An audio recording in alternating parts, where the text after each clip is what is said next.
The parking lot looked normal enough. Cracked asphalt, a few scattered cars, that institutional beige building that could have been any elementary school in America. I grabbed my messenger bag and walked toward the main entrance, trying to shake off the nervous energy that always hit me before starting somewhere new. 2 years of substitute teaching had taught me to expect the unexpected, but Roosevelt Elementary felt different the moment I stepped inside. The hallways were too quiet, too sterile, like someone had scrubbed away more than just dirt from the linoleum floors. "Mr. Chambers!" Principal Johnson appeared from around the corner, her smile warm and professional. She was exactly what I'd pictured from our phone interview. Confident, well-dressed, the kind of administrator who actually seemed to care about education. "Welcome to Roosevelt. I'm so glad we could offer you this permanent position." We shook hands and she led me down the main hallway, pointing out the usual landmarks: bathrooms, library, cafeteria. Her heels clicked against the floor in a steady rhythm that somehow made the silence feel even more pronounced. "The students should start arriving in about an hour," she said, glancing at her watch. "But first, let's get you oriented with our classroom procedures." Her office was standard administrative fare: motivational posters, neat stacks of paperwork, a coffee mug that read "World's Best Principal" in fading letters. She gestured for me to sit while she pulled a manila folder from her desk. "Now, Thomas, may I call you Thomas? I know you have plenty of teaching experience, but every school has its own culture, its own way of doing things." She opened the folder and withdrew a laminated sheet of paper, placing it carefully on the desk between us. "These are our essential classroom guidelines, non-negotiable requirements for all faculty." I leaned forward to read the typed list, expecting the usual stuff about fire drills and attendance policies. Instead, I found myself staring at 5 numbered rules that made absolutely no sense. Essential classroom guidelines. 1. If a substitute teacher arrives with a missing or obviously injured limb, immediately dismiss all students and lock yourself in the supply closet for exactly 30 minutes. 2. If you discover a student crying while staring at their reflection, call their name once. If their eyes have changed color, evacuate immediately and lock the door. Wait 30 minutes before re-entering. 3. If you observe a student floating or suspended in air, place an analog clock on the floor and have all present students stare at it for exactly 3 minutes. 4. Never make eye contact with the custodian before 3:30 p.m. 5. This rule was completely illegible, covered in dark brown stains that looked disturbingly like dried blood. I read through the list twice, waiting for the punchline. When I looked up, Principal Johnson's warm expression had shifted into something much more serious. "I realize these seem unusual," she said, her voice taking on a formal tone I hadn't heard before. "But they are not suggestions, Thomas. They are survival requirements. Every teacher who has lasted more than a semester here follows these rules without question." "I'm sorry, but floating students? Missing limbs?" I tried to keep my voice level. "Is this some kind of orientation joke?" Her dark eyes fixed on mine with an intensity that made me uncomfortable. "Do I look like I'm joking?" She didn't. The warmth that had drawn me to this job during our interview had completely disappeared, replaced by something that felt almost desperate. "Look," I said, trying to inject some rationality into the conversation. "I appreciate that every school has its quirks, but these aren't safety procedures. They're..." I gestured at the paper. "They're nonsense." "Mr. Chambers." Her voice was deadly quiet now. The previous teacher thought they were nonsense too. He lasted exactly 6 weeks before we had to let him go. Something cold settled in my stomach. Let him go? He had what you might call difficulty adjusting to our environment. She stood up and moved to the window, looking out at the empty playground. "I'm hoping you'll be more adaptable." A knock on the office door saved me from having to respond. A man in his 30s poked his head in, Latino, wearing a green polo shirt with nervous energy radiating from every gesture. Sorry to interrupt, he said, glancing between us. Stephen Boone, 3rd grade. Just wanted to introduce myself to the new guy. Principal Johnson's demeanor shifted back to professional warmth so quickly it gave me whiplash. Of course, Thomas, this is one of our most experienced teachers. Stephen, would you mind showing Thomas to his classroom? I'm sure you two have a lot to discuss. Stephen's smile looked forced, but he nodded. Absolutely. Come on, Thomas, let me give you the real tour. I stood, the laminated paper still in my hand. Should I? Keep it, Principal Johnson said firmly. Study it, and remember, these aren't guidelines. They're requirements. Stephen was already backing out of the office, clearly eager to leave. I followed him into the hallway, questions burning in my throat.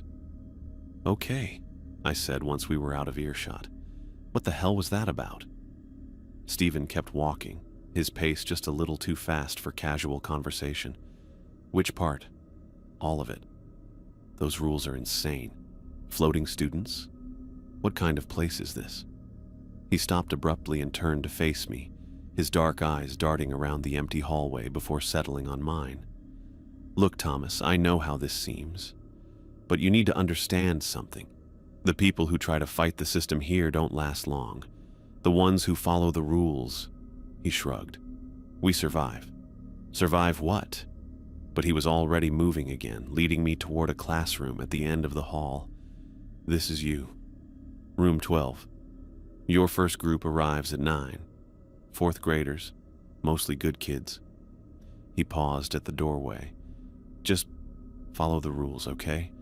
Don't try to be a hero, don't ask too many questions, and whatever you do, don't ignore that paper. Before I could respond, he was gone, leaving me standing alone in my new classroom. The room was standard issue. Rows of small desks, a whiteboard that had seen better days, motivational posters about reading and math. Normal, completely, aggressively normal. So why did I feel like I was standing in a minefield? I set my bag down and pulled out the laminated sheet, reading through the impossible rules one more time. The 5th rule bothered me the most, not just because it was illegible, but because of those stains. They looked fresh enough to still be slightly tacky.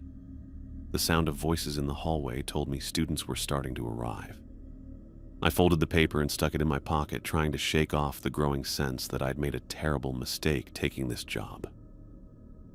My first group filed in with the usual mix of curiosity and suspicion that kids reserve for new teachers. Most seemed normal enough, chattering about weekend plans, complaining about homework, arguing over pencils. But one girl caught my attention immediately. She was small for a 4th grader, with long dark hair and large brown eyes that seemed to take in everything without giving anything back. While the other kids found seats and started talking, she sat in the back corner, perfectly still, watching me with an intensity that reminded me uncomfortably of Principal Johnson. Good morning, everyone, I said, moving to the front of the class. I'm Mr. Chambers, and I'm excited to be your new teacher. Why don't we start by going around the room and introducing ourselves? The usual parade of names and interests followed. Soccer, video games, a concerning number of kids who claimed their favorite subject was lunch. When we got to the quiet girl in the corner, she looked up at me with those unsettling dark eyes and whispered, Maria. Nice to meet you, Maria. What's your favorite thing to do outside of school? She stared at me for a long moment, and I could have sworn she glanced toward the pocket where I'd hidden the rules. I like to draw, she finally said, her voice so soft I had to strain to hear it. What do you like to draw? Another long pause. Things I see. Something about the way she said it made my skin crawl, but I forced a smile and moved on to the next student. The morning passed without incident. We covered basic introductions, went over classroom expectations, started reviewing math concepts they'd covered last year, normal teaching stuff. But underneath it all, I kept feeling like I was missing something important. During lunch, I found myself walking the hallways, trying to get a feel for the school's rhythm. The building felt different with students in it, livelier, but also more tense. Teachers moved with purpose, but kept their eyes down. Students laughed and played, but there was something subdued about their energy, like they were all being careful not to be too loud or too obvious. I turned a corner and nearly walked into someone coming the other way. A tall man in maintenance coveralls with silver-streaked black hair pulled back in a ponytail. He had the kind of weathered face that suggested outdoor work and the most intense stare I'd ever encountered. This had to be the custodian Stephen had warned me about, the one I wasn't supposed to make eye contact with before 3:30 p.m. I looked away immediately, remembering the rule, but I could feel him watching me as I hurried past. There was something calculating about his attention, like he was measuring me for something I couldn't understand. The rest of the day crawled by. Every time I thought I was settling into a normal routine, something would remind me of those impossible rules. A substitute teacher walking past my classroom.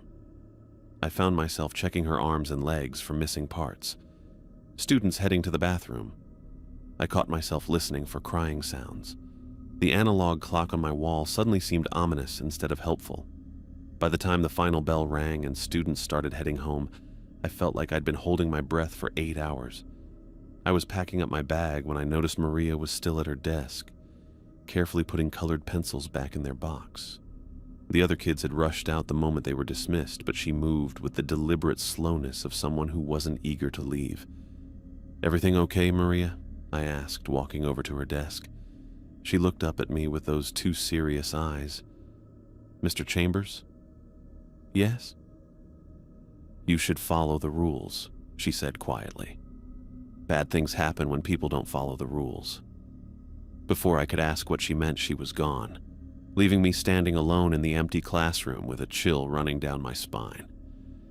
I finished packing and headed toward the parking lot, but something made me glance back at the main building. Principal Johnson was standing at her office window, watching me leave. Even from a distance, I could see the tension in her posture, the way she held herself like someone waiting for bad news. I thought about Stephen's nervous warnings, about Maria's serious eyes, about the custodian's calculating stare, about rules that made no sense and a previous teacher who'd had difficulty adjusting. The laminated paper felt heavy in my pocket as I unlocked my car. I pulled it out and read through the rules one more time, paying special attention to that illegible 5th entry with its disturbing stains. Whatever was really going on at Roosevelt Elementary, I had a feeling I was about to find out whether I wanted to or not. I pulled into the Roosevelt parking lot 20 minutes early, the laminated rules practically burning a hole in my jacket pocket. All night I'd gone back and forth. Maybe I should just quit, find another job, get out while I still could. But something kept me here. Maybe it was stubborn pride, or maybe I actually believed I could help these kids, even in a place that clearly had serious problems. The building looked normal in the morning light. Just another beige elementary school with its sad playground and chain-link fence. But now, I knew better than to trust appearances. I made my way through the empty hallways toward room 12, my footsteps echoing too loudly in the silence. A few other teachers were already here, moving with that same purposeful energy I'd noticed yesterday. Stephen gave me a quick nod as he passed, but his expression was tense, like he was waiting for something bad to happen. My classroom door was open. I stopped in the hallway, my hand automatically moving to the rules in my pocket. I was sure I'd locked it yesterday. Positive. But the door stood wide open, and I could hear someone moving around inside. "Hello?" I called out, stepping through the doorway. A woman turned from where she'd been writing on my whiteboard.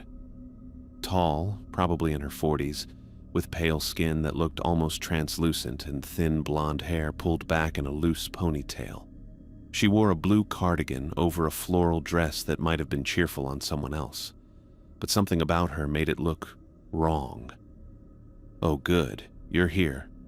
Her voice was bright and energetic, but there was an odd quality to it, like she was speaking just a little too fast. I'm Mrs. Davidson, your substitute for today." Substitute? I set my bag down slowly, studying her face. I didn't request a substitute. Her smile stretched wider, showing too many teeth. "Oh, these things get arranged by the office. You know how administration works." She laughed, a sharp sound that made me want to step backward. That's when I saw her arm. Her right arm hung at her side at completely the wrong angle, like it had been twisted and never properly reset. The shoulder looked dislocated, maybe broken, and the way the fabric of her cardigan draped over it suggested the damage was severe. She moved her left hand normally while writing, but the right arm just dangled. My blood went cold. The first rule flashed through my mind. If a substitute teacher arrives with a missing or obviously injured limb, immediately dismiss all students and lock yourself in the supply closet for exactly 30 minutes. But this was insane. This was a woman with an injury, not some supernatural threat. Maybe she'd been in an accident and couldn't afford to take time off work. Maybe the district was so desperate for substitutes they'd hired someone who should be in a hospital. "Are you?" I gestured toward her arm. "Do you need medical attention?" Her smile never wavered, but something shifted behind her eyes. "What do you mean?" I could hear voices in the hallway, students arriving, getting closer to my classroom. In a few minutes, they'd start filing in, and I'd have to decide whether to follow an impossible rule or treat this like the rational adult I was supposed to be. "Your arm," I said carefully. "It looks like you're hurt." She glanced down at it with casual interest, like she was noticing it for the first time. "Oh, that. Don't worry about it." Her laugh was even sharper this time. "I'm very good with children, very attentive." The way she said attentive made my skin crawl. And now I could hear my students in the hallway chattering as they approached room 12. I had maybe 30 seconds to make a choice that would either save my job or save something else entirely. Mrs. Davidson turned back to the whiteboard, her movements jerky and unnatural. She was writing something, but I couldn't make out the words from this angle. Her broken arm swayed with each motion, and I realized she wasn't favoring it at all. She wasn't moving like someone in pain. The first student appeared in the doorway. It was Maria, early as always, with that serious expression that made her look far older than 8. She took one look at the substitute and froze. "Mr. Chambers?" Her voice was barely a whisper. More students were gathering behind her now, but none of them entered the classroom. They seemed to sense something wrong, the way animals do before a storm. Mrs. Davidson turned around again, her smile impossibly wide, and I saw what she'd been writing on the board. "Let's play a game." "Come in, children," she said, and her voice had changed. Deeper now, with an odd echo that seemed to come from somewhere other than her throat. "Come in, and let's get started." Maria looked directly at me, her dark eyes full of knowledge I didn't want to understand. "Mr. Chambers," she whispered again. I made my choice. "Everyone out!" I shouted, moving between the substitute and my students. "Class is dismissed for now. Go to the library and wait for me there." The kids scattered immediately, no questions asked. They knew. Whatever was happening, they'd seen it before. Mrs. Davidson's head tilted at an unnatural angle. "But we haven't started yet," she said, and now her voice was definitely wrong, like multiple people speaking in unison. "The children need to learn." I backed toward the supply closet, my heart hammering against my ribs. "They'll learn later. Right now, they need to go." Her smile disappeared. "You're ruining everything." I reached the supply closet and fumbled for the handle, my hands shaking. The small space was crammed with paper supplies and cleaning materials, barely big enough for one person. But the rule said 30 minutes, so 30 minutes it would be.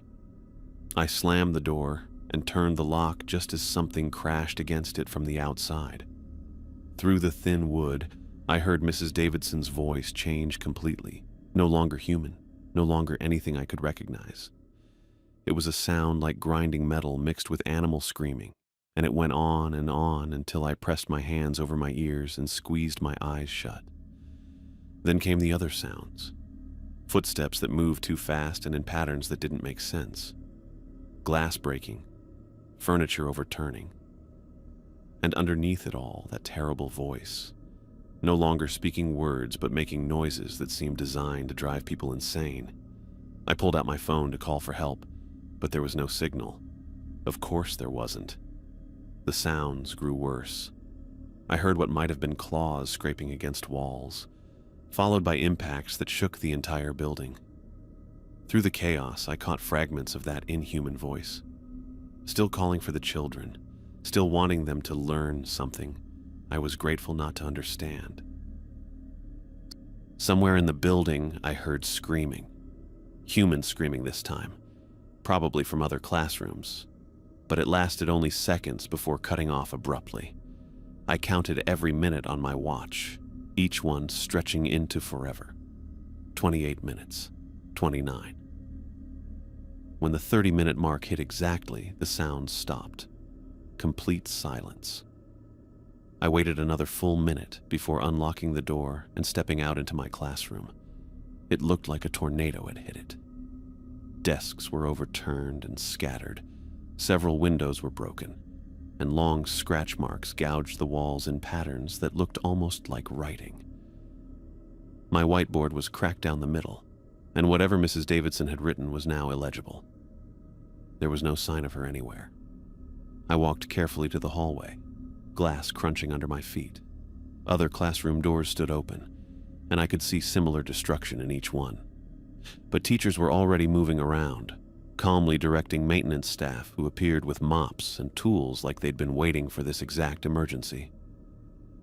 Mr. Chambers, Principal Johnson, materialized beside me, her voice professionally calm. "I see you followed protocol. Excellent." I stared at her. What the hell just happened here? "Routine maintenance situation," she said smoothly. "Nothing to worry about. The cleanup crew will have everything back to normal within the hour." Routine? That woman was handled according to established procedures. Johnson cut me off. "Your quick thinking probably saved lives today." A custodian walked past carrying a bag of broken glass, nodding respectfully to Johnson as if this was just another Tuesday morning. Through the broken windows, I could see Beckett directing other maintenance workers who were already replacing damaged items with practiced efficiency. "Where did she go?" I asked. "Who?" "The substitute, Mrs. Davidson." Johnson's expression didn't change. "I'm not familiar with anyone by that name. We didn't send any substitutes to your classroom today." My blood turned to ice. "Then who?" "Mr. Chambers." Stephen appeared at my elbow, his face pale but determined. "Can I speak with you privately?" Johnson nodded and walked away, already pulling out her phone to coordinate more repairs. Stephen guided me toward an empty classroom, checking the hallway before closing the door behind us. "They come randomly," he said without preamble. "Maybe once a month, sometimes more. Always with something wrong. Missing fingers, broken bones, injuries that should have killed them. And they always want the children. What are they?" He shook his head. "We don't know. We don't ask. We just follow the rules and survive until they leave. The missing limb. That's the only warning. The only reliable one. Sometimes there are other signs, but the injury is always there. Always recent, always severe." He looked directly at me. "The rule saved your life today, Thomas. And more importantly, it saved your students." I thought about Maria's terrified face, about how quickly all the kids had scattered when I told them to go. They knew. The students knew what was happening. They learn fast here. The ones who don't. He trailed off. What happens to them? Stephen was quiet for a long moment. Nothing good. We walked back toward my classroom where workers were already installing new windows and rearranging desks. The scratch marks on the walls had been painted over with quick-drying primer, making them disappear like they'd never existed. I found Maria sitting in the library with the other students, all of them unnaturally quiet. When she saw me, her face showed such relief that I had to look away. "Are you okay?" I asked her. She nodded, but her small hands were still shaking. "You followed the rules." "Yeah, I did." "Good," she whispered. "The last teacher didn't follow them fast enough." Before I could ask what she meant, the bell rang and students began filing back toward the classrooms. The day would continue as if nothing had happened, as if a creature wearing a woman's face hadn't just torn apart my classroom while hunting for children. I pulled the laminated rules from my pocket and stared at them again. Yesterday they'd seemed like elaborate nonsense. Now they felt like a survival guide I didn't fully understand. But I was starting to learn that understanding wasn't the point, surviving was. And whatever was really happening at Roosevelt Elementary, I was beginning to suspect that these rules were the only thing standing between these kids and something far worse than a broken education system. Lunch couldn't come fast enough. My hands were still shaking from the morning's events, and I needed air that didn't smell like fresh paint and denial. The cafeteria buzzed with the usual chaos of 200 kids arguing over pizza squares and chocolate milk. But even that felt more normal than anything else happening in this building. I grabbed a sandwich from my bag and was heading toward the teacher's lounge when I heard it. Quiet sobbing coming from the girls' bathroom near the main hallway. I stopped outside the door, listening. The crying wasn't the usual playground injury type. It was deeper, more desperate, like someone was mourning something they'd lost forever. "Hello?" I called through the door. "Is everything okay in there?" The sobbing continued, steady and heartbroken. I pushed the door open just enough to stick my head inside. "Hey, is someone hurt?" Maria stood in front of the mirror above the sinks, tears streaming down her face in perfect silent tracks. She wasn't moving at all, not even breathing that I could see. Just standing there, staring at her reflection like it was showing her something terrible. The second rule flashed through my mind. If you discover a student crying while staring at their reflection, call their name once. If their eyes have changed color, evacuate immediately and lock the door. "Maria?" I said gently. She turned toward me and my stomach dropped to the floor. Her eyes were completely white, not cloudy like cataracts, not rolled back, just blank white where brown eyes should be. No pupils, no iris, nothing. Like someone had painted over them with primer. I backed out of the bathroom so fast I nearly tripped over my own feet, my heart slamming against my ribs. The rule said evacuate and lock the door, wait 30 minutes.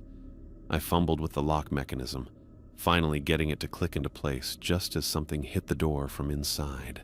Not Maria. Maria was 8 years old and weighed maybe 60 pounds.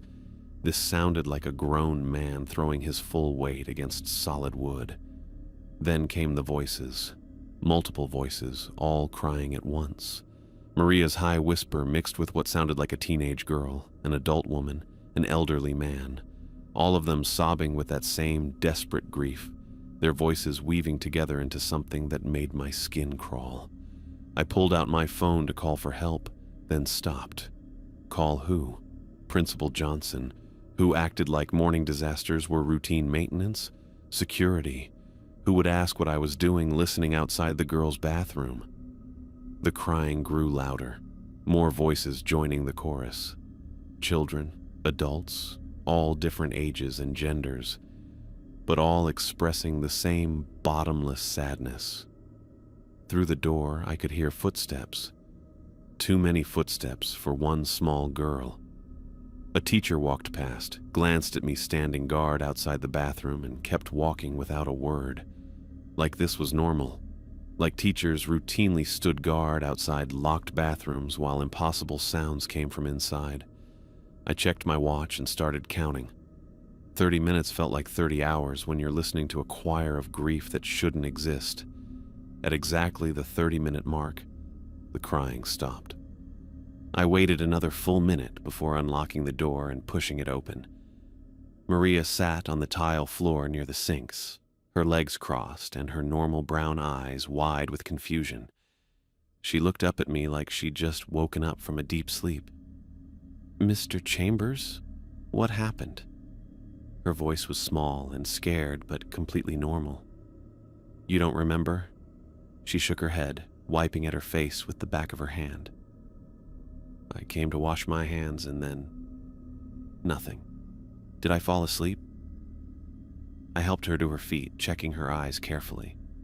Brown. Completely normal brown with healthy pupils that contracted when she looked toward the fluorescent lights. "Are you feeling okay now?"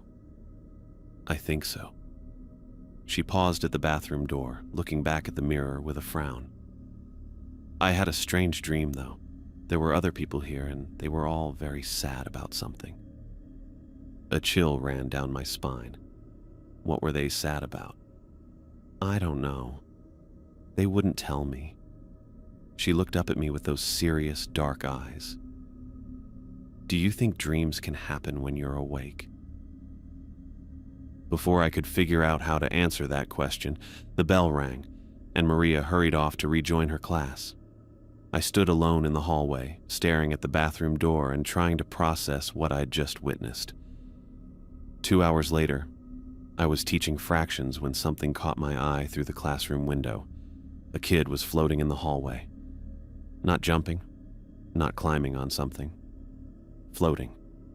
Drifting past the window about 3 feet off the ground like a balloon that had slipped its string. I could see his sneakers dangling in empty air, his backpack hanging from his shoulders, his face turned toward the ceiling with a blank expression. For a second, I just stared. My brain couldn't process what I was seeing. Kids didn't float. Physics didn't work that way. But there he was, drifting slowly down the hallway like gravity had given up on him entirely. The third rule slammed into my consciousness.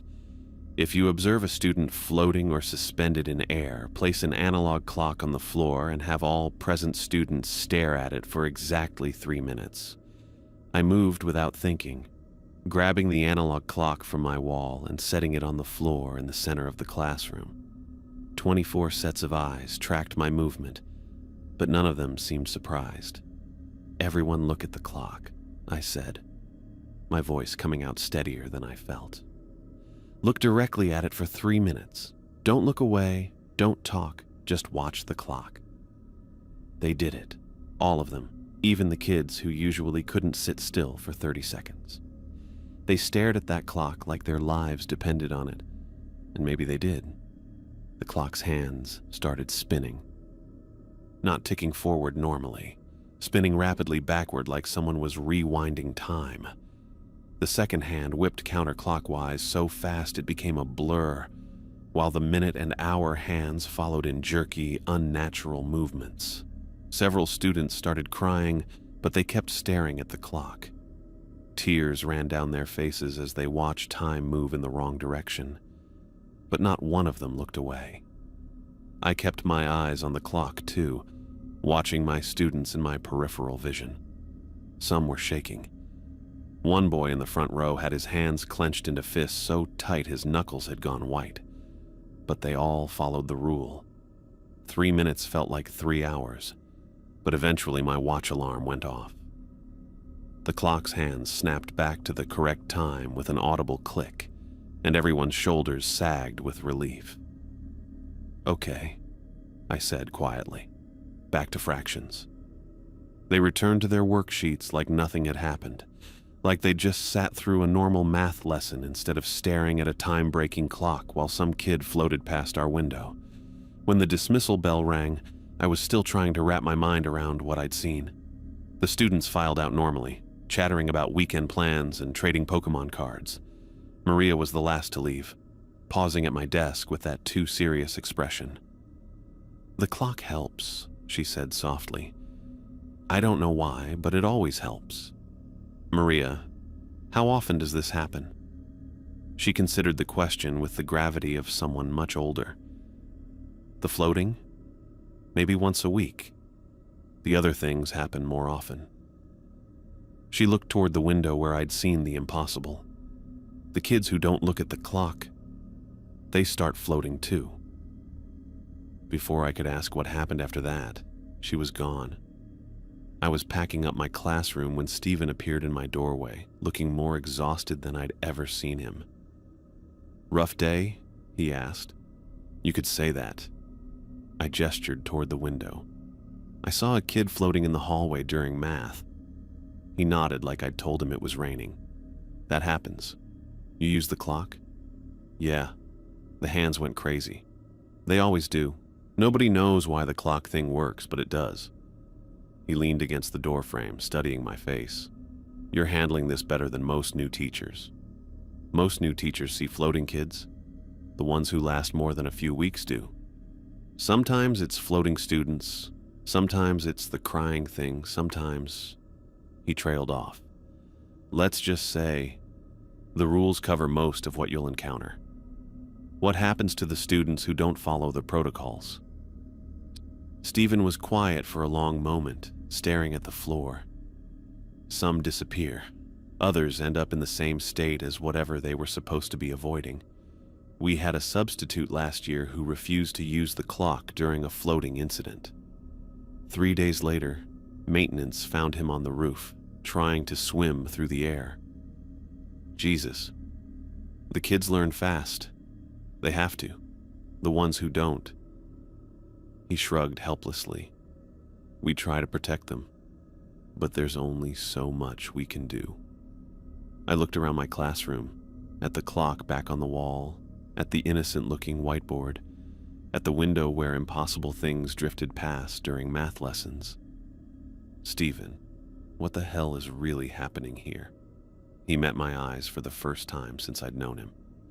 "I don't know, Thomas. I honestly don't know, but I know the rules work, and I know kids die when people don't follow them." He left me alone with that cheerful thought, and I finished packing in silence. Outside, the afternoon sun made everything look normal and safe, but I was starting to understand that appearances meant nothing at Roosevelt Elementary. I pulled out the laminated rules and read them again, paying special attention to that blood-stained 5th entry. Whatever it said, it was probably the most important one of all, and tomorrow I'd have to face another day of impossible things while pretending everything was fine.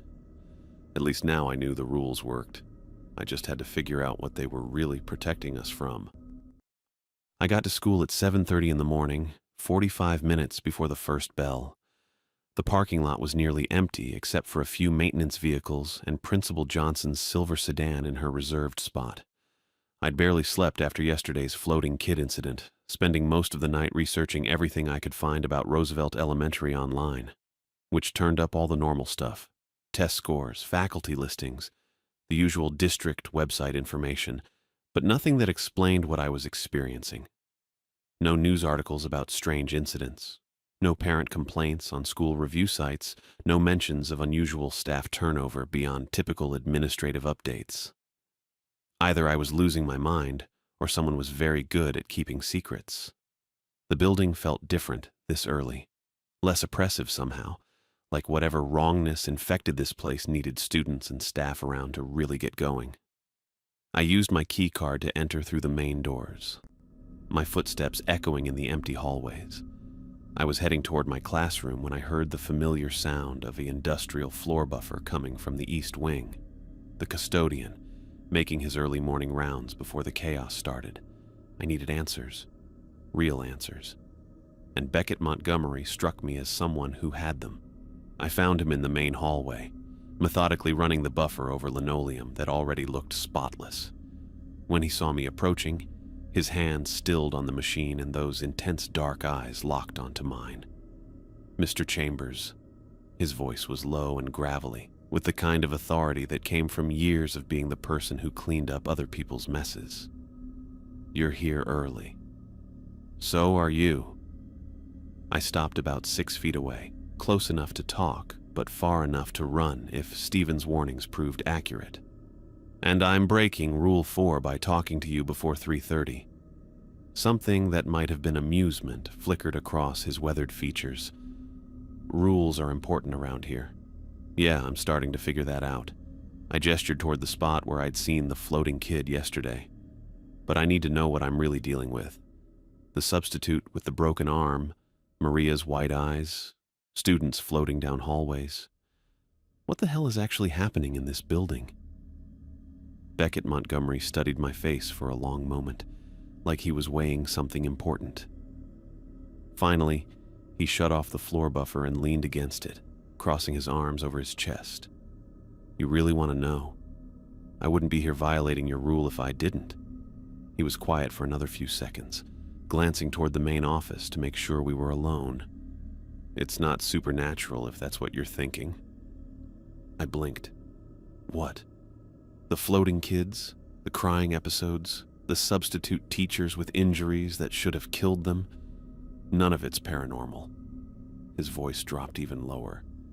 This school was built on contaminated ground, former military testing site from the 60s and 70s, chemical weapons research, experimental psychological warfare compounds, stuff that was supposed to stay buried forever. My stomach lurched. Chemical contamination. Leaked into the groundwater, the soil, the air circulation system. Been affecting people for 15 years, but the district's been covering it up instead of cleaning it up. Beckett's jaw tightened. Too expensive to remediate properly. Easier to just manage the symptoms and move problem cases around. I thought about Maria's blank white stare, about the desperate grief in multiple voices coming from the bathroom. The rules aren't mystical protection spells. They're safety protocols based on 15 years of documenting what happens when people have chemical-induced psychotic episodes. He gestured toward where I'd seen the floating student. That kid wasn't actually floating. He was climbing the walls during a toxic reaction, but from certain angles it looks like he's suspended in air. The analog clock thing disrupts whatever neurological process is happening during the episodes. Don't ask me why, I'm not a scientist, but it works. My mind was reeling, trying to reframe everything I'd witnessed through this new lens. And Maria's eyes turning white? Beckett's expression darkened. Specific reaction to one of the compounds makes the affected person extremely violent and unpredictable. That's why the rule says to evacuate immediately. She could have killed you without even realizing what she was doing. But she seemed confused afterward, like she didn't remember. She probably didn't. The exposure causes temporary amnesia about the episodes. Mercy, really. He looked down at his hands, weathered and scarred from years of manual labor. I've been documenting everything since I figured out what was really happening. Trying to build a case, gather enough evidence to force them to clean this place up. What's stopping you? Threats, mostly. They made it clear that my job, my pension, my family's safety, all of it depends on me keeping quiet. His voice was bitter. I got grandkids, Mr. Chambers. Can't afford to be a hero when it might put them at risk. I thought about the laminated rules, particularly the fifth one with its illegible text and disturbing stains. The blood-stained rule, what does it really say? Beckett's face went completely rigid. You don't want to know. Yes, I do. No, you don't. He straightened up, suddenly looking every inch the intimidating figure I'd first encountered. Some information is too dangerous to carry around. That's why they destroyed the readable copies. Is it about fatal exposure incidents? He didn't answer, but the way his eyes tightened told me I'd guessed right. What happened to the teacher before me? Martinez. Good man, cared about the kids. Beckett's voice was flat now, carefully neutral. Started asking the same questions you're asking. Began demanding answers from administration, threatening to contact environmental authorities. And 3 weeks later, he was committed to a psychiatric facility. Involuntary hold for making delusional claims about chemical contamination and conspiracy cover-ups. Beckett met my eyes directly. Funny thing is, after 15 years of exposure, it's sometimes hard to tell the difference between chemical-induced paranoia and legitimate concern about actual conspiracies. A chill ran down my spine. You're saying they had him institutionalized? I'm saying Martinez violated the fifth rule, and now he's been getting treatment for his psychological breakdown for 6 months. Beckett picked up the handle of his floor buffer. Amazing how quickly concerned teachers can develop mental health issues around here.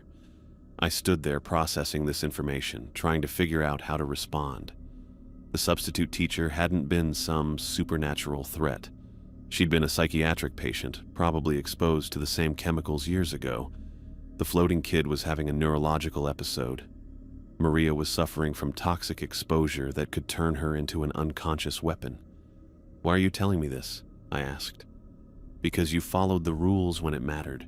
Because you saved those kids yesterday instead of trying to be a hero." He started pushing the buffer again, but slowly, like he was thinking. "And because Stephen thinks you might actually listen to warnings instead of charging ahead and getting yourself disappeared." "Stephen knows about the contamination?" "Everyone who's been here more than a year knows. They just don't talk about it." The machine hummed to life. "Smart ones follow the rules and keep their heads down. The ones who don't," he shrugged, "end up like Martinez. Or worse." Beckett looked directly at me one more time. "You seem like a decent person, Mr. Chambers. Take care of those kids, follow the protocols, and don't ask questions that might get you classified as psychologically unstable." He moved away down the hallway, leaving me standing alone with the weight of what I'd learned. The supernatural horror I'd been imagining was somehow worse when filtered through the lens of corporate negligence and institutional cover-up. These weren't mysterious forces beyond human understanding. They were the predictable result of adults choosing profit over children's safety. I walked slowly back toward my classroom, thinking about Maria's family fighting a legal battle they couldn't win, about students learning to navigate chemical-induced psychotic episodes like they were just another part of their education. And somewhere in this building was a fifth rule that contained information so dangerous they'd rather have it illegible than risk someone reading it. I pulled out the laminated sheet and stared at those brown stains again. Not mysterious supernatural markings, just blood from someone who'd probably discovered exactly what I was starting to uncover. The question was, what was I going to do about it? By 3 o'clock, I'd made my decision. I couldn't sit on this information any longer. Not after spending the day watching Maria struggle through what I now knew was chemical-induced neurological damage. Not after seeing other kids exhibit the same subtle symptoms Beckett had taught me to recognize. The slight tremors, the moments of confusion, the way some students seemed to lose track of time or forget where they were. I knocked on Principal Johnson's office door and walked in without waiting for permission. She looked up from a stack of paperwork, her professional smile already sliding into place. "Thomas, what can I do for you?" "I need to see the original fifth rule." I closed the door behind me and stayed standing. The one that's actually legible. Her smile didn't waver, but something shifted behind her eyes. "I'm not sure what you mean. The rules you received are standard protocol for all faculty." "Cut the act, Melanie." Using her first name felt like drawing a line in the sand. "I know about the contamination. I know this isn't supernatural weirdness. It's chemical exposure from military testing that happened decades ago." She set down her pen very carefully, like it was made of glass. "Thomas, I think you might be experiencing some stress from adjusting to our environment. Perhaps you should consider..." Beckett told me everything. I pulled out my phone and held it up. And he's been documenting it all. 15 years of cover-ups, of moving affected staff around instead of getting them help, of managing symptoms instead of cleaning up the contamination. The professional mask cracked.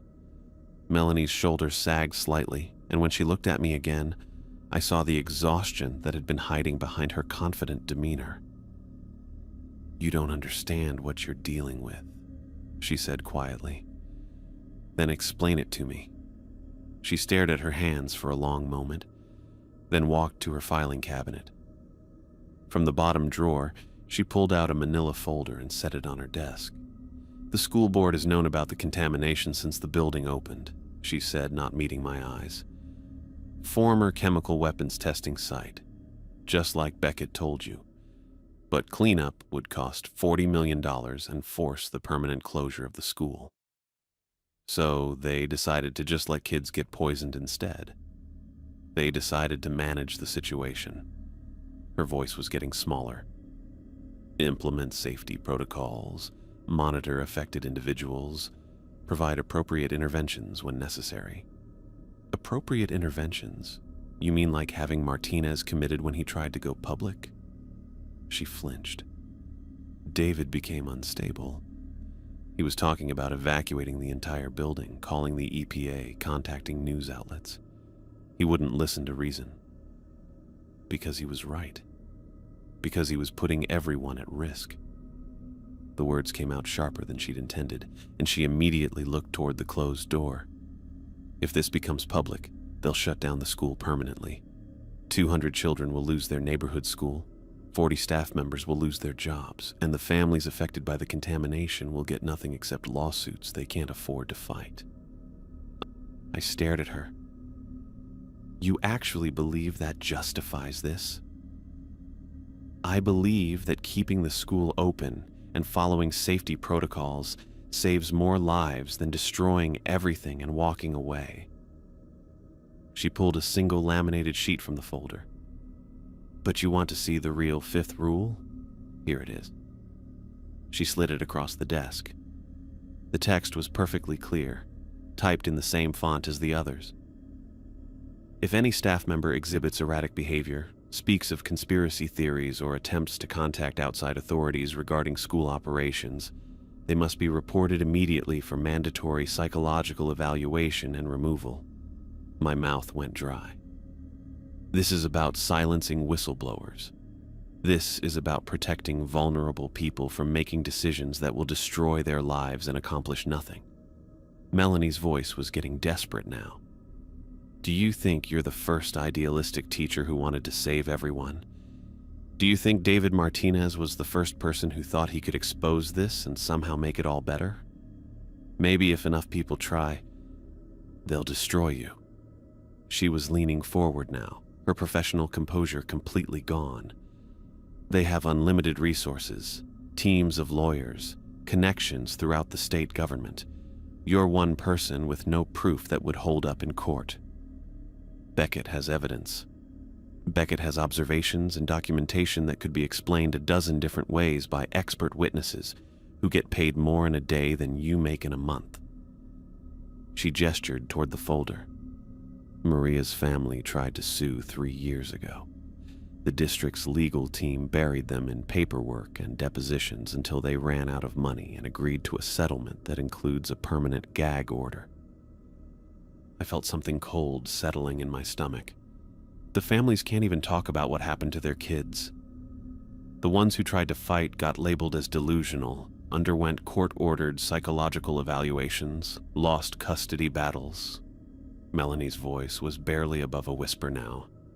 The district has perfected the art of destroying people who threaten their interests.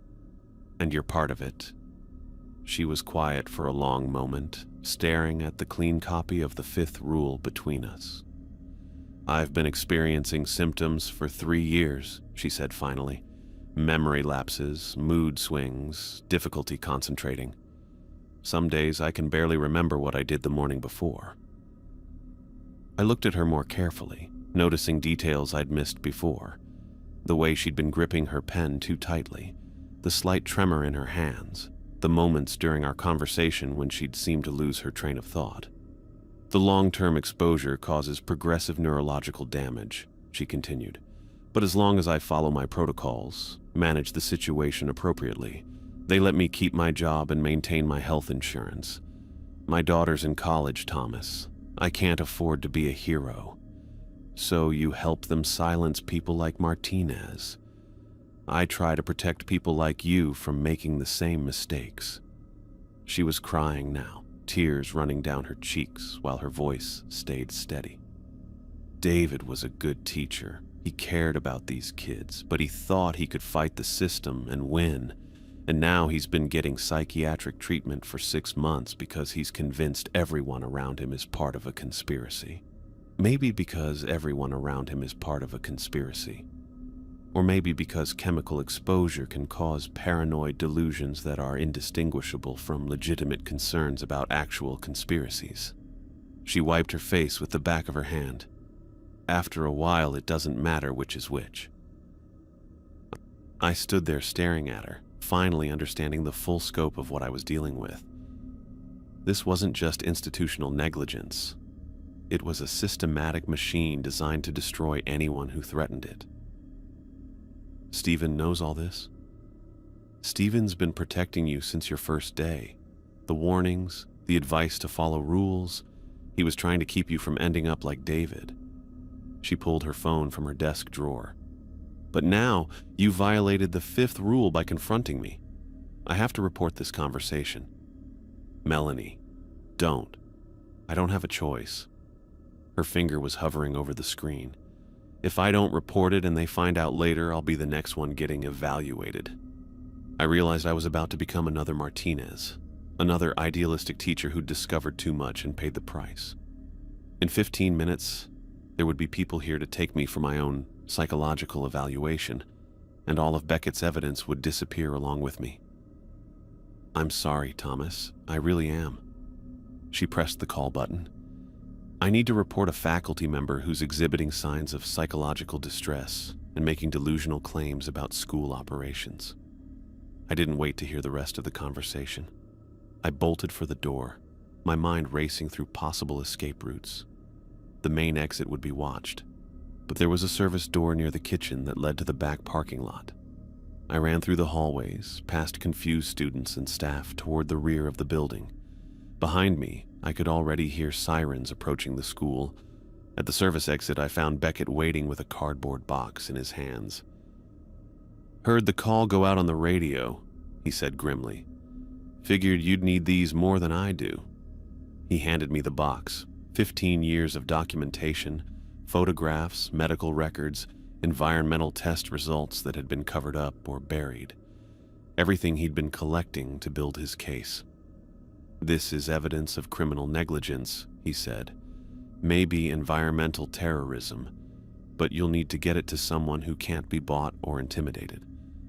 What about you? I'll be fine. I'm just the custodian who cleans up messes and keeps his mouth shut. He looked toward the approaching sirens. But you need to run, right now.